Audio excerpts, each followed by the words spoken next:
Hey, how's it going? John from Branson Cerakote here. Gonna do a project today that I've been kind of looking forward to for a while. I picked up a Leatherman Tread on eBay. It was open with no box. I got a really decent price on it. And I thought, you know what, this is something I've always kind of wanted to mess with just to see how it would turn out. So that's what we're gonna do today.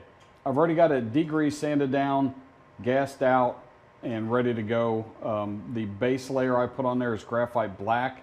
And what I'm gonna do is coat the links and the screws with Gun Candy's Black Cherry, and then I'm going to do all the little links that go in between in Gun Candy Java. So I'm hoping it turns out pretty cool.